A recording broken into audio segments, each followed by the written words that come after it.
Start in parallel position.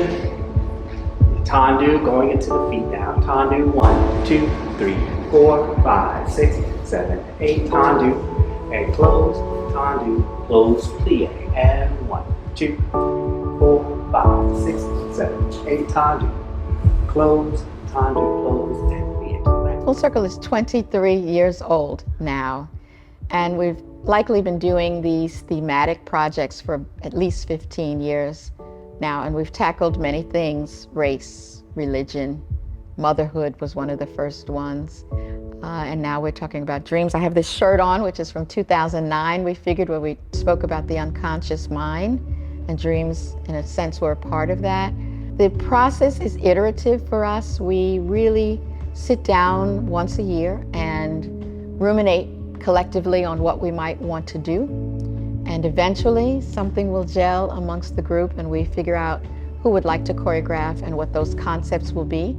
Many new works will arise each and every year, and sometimes there's material from our repertoire that fits the new theme that we're working on. So it's great to work together in this way and to really see things develop and to understand a choreographer's thought process, what it is that they want to, what they envision, what they want to achieve, and then what develops over time. It's great.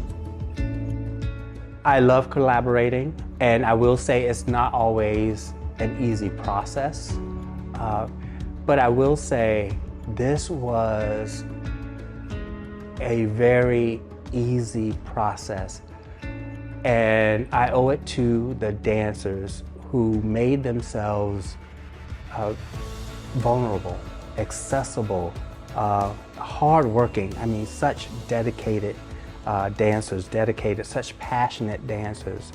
They were easy to work with. In this part, in terms of when I say deliberateness, I don't know if you've ever studied his technique, but there's something very deliberate about it. But here, shoo, shoo, yeah. Okay, very clear, all right? They were not afraid to take the journey with me. Some days I came in with these vague ideas, but working with that vague idea and watching them work through it and process through it, the ideas became clearer, not only to me, but to them. And then I was able to make some very clear and concrete decisions based on how they were approaching the movement. What was so fascinating and so that brought me so much joy was the diversity among the dancers. And I mean that in every way possible. Diversity in body types, diversity in movement affinities, diversity in height, you know, all of those things.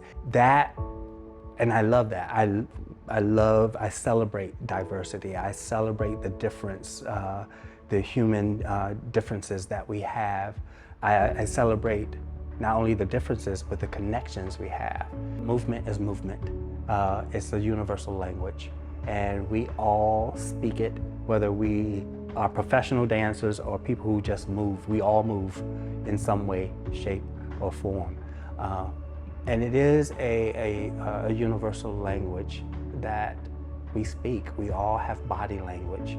And I think that was the common thread, that we all move, and in this case, they were all very passionate about movement, and that helped out a lot.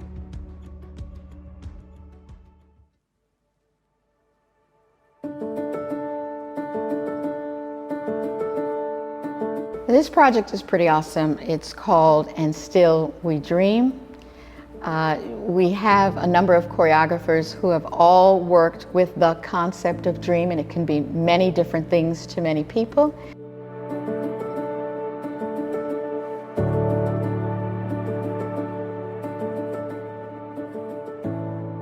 My work is really about exploring the whys around inequalities and injustices and bringing awareness to those topics. So for me, when I realized that we were going to focus on dreams, I tried to figure out, okay, so what does that mean? What inspires me to create work around dreams. There's this extreme tension, whether you want the dream to happen or not happen, or you just want to relax to get to dreaming, that you have to release that tension before you can actually get to the dream. So that's how the piece kind of unfolded for me. And that's why it's titled As I Surrender.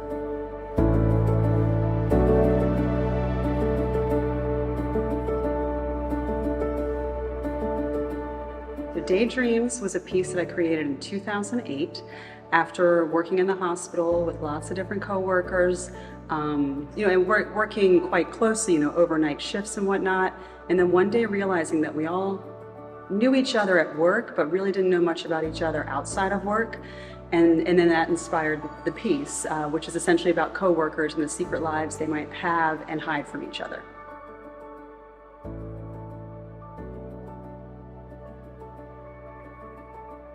And I like to work with characters in the piece. Within the piece, so each dancer has a character, and we like to talk about the character development a great deal and what the motivations are for some of their movements. So that, in addition to teaching steps and musicality and memorizing dance, played a large part in it. Work across all of the choreographers is very different and interesting. Generally, with any type of art, I hope the audience just comes in with an open mind and then observes what comes up or what it brings up for them. That is what I hope for all art and for audiences. And that applies to this show also. I just want people to come in with an open mind and then notice where their mind went during the show and after the show. There are some pieces that have deeper tension type of meanings in them, whether they be racial or political. But it's also this sense of release, like you can still dream. We've gone through COVID, we have wars happening. There's still a long way to go with racial tensions and religious tensions, and yet we can still dream. And so I'm excited about that aspect, and I hope that the audience is able to sort of get that feel through the different works. Sure, when the audience leaves, they're going to have fond memories of And Still a Dream.